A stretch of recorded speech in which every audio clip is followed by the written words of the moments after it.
یہ 30 جنوری 1948 کی ایک شام تھی جب موہن داس کرم چند گاندھی المعروف گاندھی کو قتل کر دیا گیا۔ گاندھی جی کو اس وقت گولی مار کر ہلاک کر دیا گیا جب وہ ایک اجلاس سے واپسی پر دلی میں سفر کر رہے تھے۔ گاندھی جی کو قتل کرنے والا 38 سالہ نوجوان گوڈسے یہ کون تھا، یہ آج بھی ایک بہت ہی اہم سوال ہے۔ اس کا تعلق کس جماعت سے تھا، یہ سوال آج بھی جواب کا متلاشی ہے۔ ناتھو رام ونائک گوڈسے کے بارے میں کہا جاتا ہے کہ وہ ہندو متعصب جماعت مہا سبھا کا رکن ہے، اور کچھ لوگ یہ بھی کہتے ہیں کہ وہ RSS کا رکن بھی تھا، راشٹریہ سویم سیوک سنگھ یعنی RSS۔ اس کے بارے میں عام طور پر خیال کیا جاتا ہے کہ یہ ہندوستان میں مسلمانوں کے خلاف ایک بہت ہی منظم متعصب جماعت ہے جو عام طور پر مسلم کش فسادات میں بھی ملوث پائی جاتی ہے۔ بھارتی وزیر اعظم نریندر مودی بھی RSS کے رکن رہے ہیں اور آج بھی ان کا RSS کے ساتھ بہت ہی گہرا تعلق پایا جاتا ہے۔ ہندوستان میں ایک نئی بحث جنم لے رہی ہے کہ کیا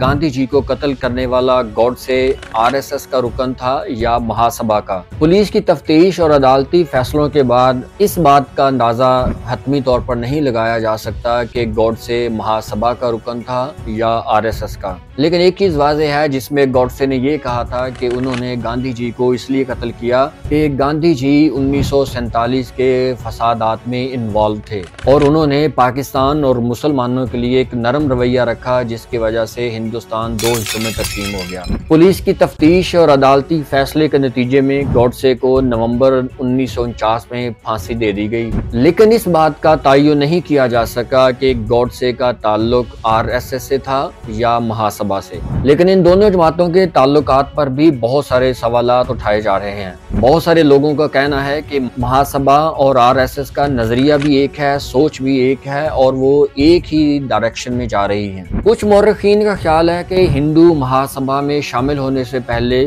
گوڈسے RSS کا ایک فعال رکن تھا اور RSS بھارت کی حکمران پارٹی بھارتی جنتا پارٹی یعنی BJP کا ایک قومی اثاثہ بھی کہا جاتا ہے۔ وزیر اعظم نریندر مودی خود اس 95 برس پرانی تنظیم کے آج بھی رکن ہیں اور ان کا بھارتیہ جنتا پارٹی کے ساتھ بہت ہی گہرا تعلق ہے۔ کئی دہائیوں سے فادر آف دی نیشن اور عالمی سطح پر پذیرائی رکھنے والے اس رہنما کے قاتل کی جماعت کون سی تھی، یہ بہت بڑا سوال ہے، لیکن ایک بات قابل غور ہے کہ پچھلے کچھ عرصہ سے دائیں بازو کے کچھ گروپس نے یا لوگوں نے گوڈسے کی تعریف شروع کر دی ہے اور انہوں نے گاندھی جی کا قتل جائز قرار دیا تھا۔ گو کہ RSS کے اندر ان لوگوں کی خوشیاں منانا کو اچھا نہیں سمجھا جاتا، لیکن RSS اس بات سے قطعی طور پر انکاری ہے کہ گوڈسے کا RSS سے کوئی تعلق تھا۔ RSS آج بھی اس بات پر قائم ہے کہ گاندھی جی کو قتل کرنے سے پہلے گوڈسے نے RSS چھوڑ دی تھی اور مہا سبھا کو جوائن کر لیا تھا، لیکن ایک بات روزے روشن کی طرح یہ ہے کہ گوڈسے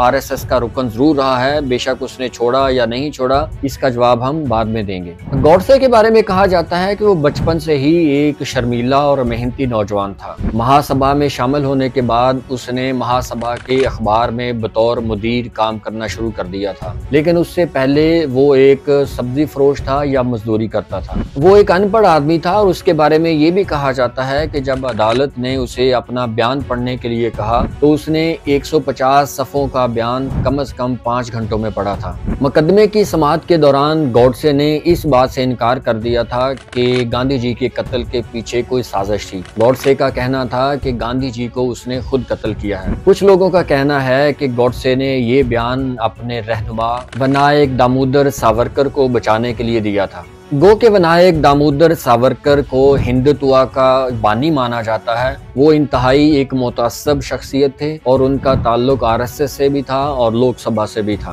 گوڈسے نے اس قتل میں اپنے کسی بھی ساتھی کے ملوث ہونے سے بھی انکار کر دیا تھا۔ بظاہر گوڈسے نے عدالت کو یہی بتایا تھا کہ گاندھی جی کو قتل کرنے سے پہلے اس نے RSS کو خیر بات کہہ دیا تھا، لیکن آج تک یہ بات ثابت نہیں کی جا سکی یا اس چیز کا کوئی ثبوت نہیں ملا کہ گوڈسے نے RSS کو واقعی چھوڑ دیا تھا۔ کچھ مورخین یہ بھی لکھتے ہیں کہ گوڈسے نے پولیس کو دیے گئے ایک بیان میں یہ بھی کہا تھا کہ وہ بیک وقت RSS اور ہندو مہا سبھا کا رکن تھا، اس نے RSS نہیں چھوڑی تھی اور مہا سبھا میں شمولیت اختیار کر لی تھی۔ گوڈسے کے خاندان کے کچھ لوگ بھی یہی کہتے ہیں کہ گوڈسے نے RSS نہیں چھوڑی تھی، وہ RSS کا رکن ہی تھا جب اس نے گاندھی جی کا قتل کیا۔ اس کے دوسرے بھائی گوپال گوڈسے جس کا انتقال 2005 میں ہوا تھا، اس نے ایک بیان میں یہ کہا تھا کہ اس کے بھائی گوڈسے نے قتل کرنے سے پہلے RSS کو نہیں چھوڑا تھا۔ کچھ مورخین کا یہ بھی خیال ہے کہ گاندھی جی کے قتل تک دونوں جماعتیں یعنی RSS اور ہندو مہاسبھا دونوں ایک ہی جماعت تھی،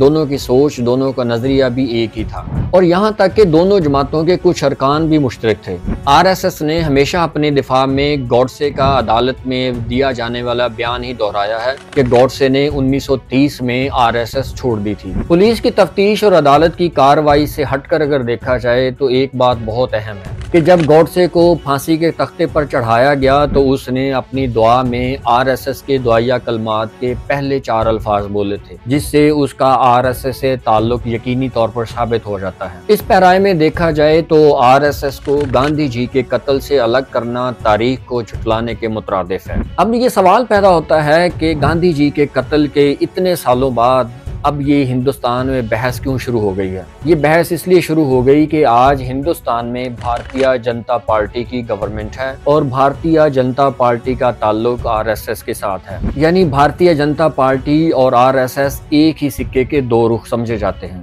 بھارت میں اقلیتوں کے حامی اور RSS کے مخالف یا بھارتیہ جنتا پارٹی کے سیاسی مخالفین اس بات پر بحث کر رہے ہیں کہ گوڈسے کا تعلق RSS کے ساتھ تھا اور وہ RSS کو گاندھی جی کے قتل میں ملوث سمجھتے ہیں۔ اس بحث میں شامل لوگوں کا کہنا ہے کہ RSS ایک متعصب جماعت ہے جس نے ہندوتوا کی بنیاد رکھی اور ہندوستان میں مسلم کش فسادات کو ہوا دی، جس سے ہندوستان کے امن میں بہت ساری خرابیاں پیدا ہوئیں۔ اب اس بحث کا نتیجہ کیا نکلتا ہے یہ تو آنے والا وقت ہی بتائے گا، لیکن حالات و واقعات اور مورخین کی تحقیق کے مطابق یہ ثابت ہو جاتا ہے کہ گاندھی جی کو قتل کرنے والا گوڈسے RSS کا ہی رکن تھا، اور آج RSS اور بھارتیہ جنتا پارٹی ہندوستان کی حکمران جماعتیں ہیں۔